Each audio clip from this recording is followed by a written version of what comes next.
Itu kan pendapat semu saya, Kang Ujang. Tapi mungkin tidak tiga partai yang tergabung dalam koalisi. Awalnya mereka ingin satu mengusung capres dan cawapres yang sama, tapi ternyata semua akan berbeda. Mungkin P3 dengan Ganjar, Golkar Prabowo, PAN dengan Anies seperti apa? Ya begini aja kan, yang harus selamatkan partai dong. Ya. Buat apa berkoalisi kalau mohon maaf ke parlemennya nggak lolos, kan repot. Ya.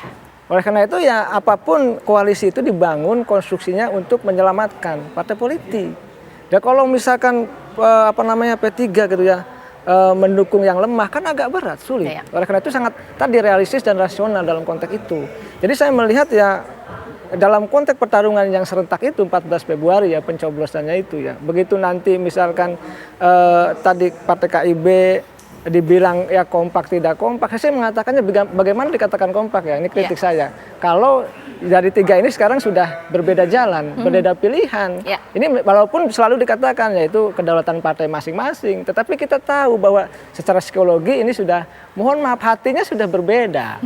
Ya walaupun nanti memang bisa saja ya mereka bertemu pada titik misalkan sama-sama mendukung capres siapa gitu. Tapi saya melihatnya kelihatannya akan ada berbeda. Tadi yang menentukan perbedaan nanti soal kepentingan saja. Oke, baik. Bang Viva Yoga bagaimana? Kan tadi Bang Nusron sudah sempat spill tidak mau ke kanan dan juga ke kiri. Bisa jadi tutup Prabowo. Kalau untuk PAN sendiri seperti apa? Mengingat suara grassroots-nya PAN ini banyak yang mendukung agar PAN ke Pak Anies aja deh. Seperti apa? Partai Amanat Nasional di Pilpres ini tidak bisa mengusung sendirian, pasti berkoalisi. Nah, Partai Amanat Nasional akan berkoalisi dengan sesama partai koalisi pemerintah. Nah, itu sudah menjadi keputusan dari Partai Amanat Nasional. Nah, yang kedua, kalau dari sisi persyaratan Mbak Caca, dengan Golkar itu bisa memenuhi lebih dari 20% presidensial threshold.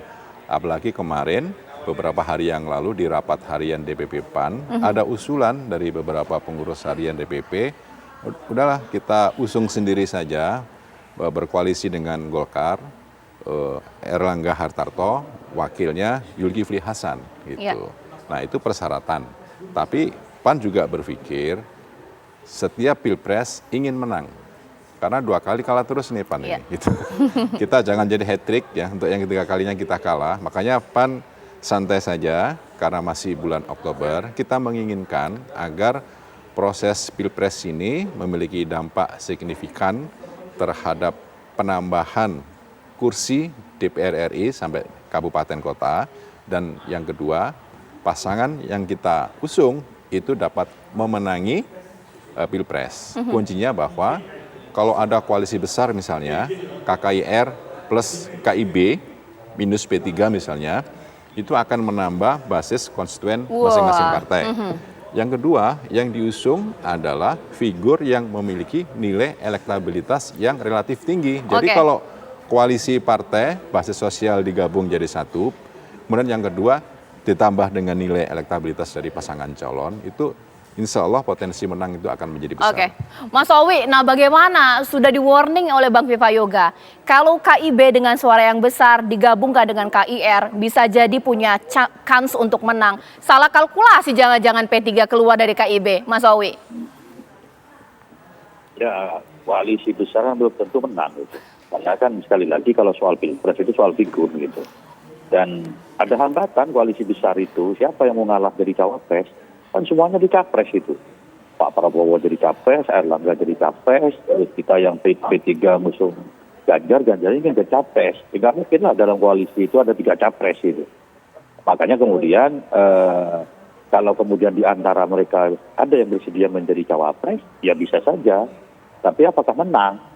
Ya kalau hitungan matematik mengumpulkan banyak dukungan itu tidak juga menjamin, karena dalam memenangkan pilpres itu yang penting bisa lolos persyaratan.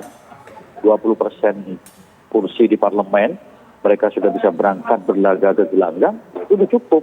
Tidak perlu koalisi yang besar-besar itu, karena faktanya di beberapa pilkada yang koalisi besar itu justru kalah. Sama seperti pemilu secara langsung 2004 itu koalisi kebangsaannya PDI dan kawan-kawan besar sekali itu, tetapi kalah dengan koalisinya kerajaan Pak SBY. Nah, itu kalau dalam konteks pilpres. Nah, sekarang bagaimana ikhtiar dari masing-masing partai itu untuk mengamankan kursinya di parlemen. Dan P3 dengan cara itu meyakini bahwa itulah salah satu cara untuk mendongkrak popularitas supaya bisa menopang suara maksimal di parlemen. Baik, terima kasih Mas Owi.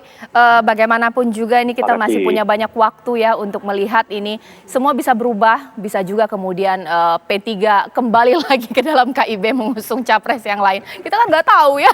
Ataukah juga nanti akan terbuntuk poros sendiri sesuai dengan apa yang tadi kita sempat perbincangkan. Ada 3 paslon ini, Golkar dan juga PAN, semua mungkin terjadi. Terima kasih Bapak-Bapak, Bang Viva Terima kasih. Yoga, Kang Ujang, Mas Owi, dan sebelumnya Bang Nusron. Baik.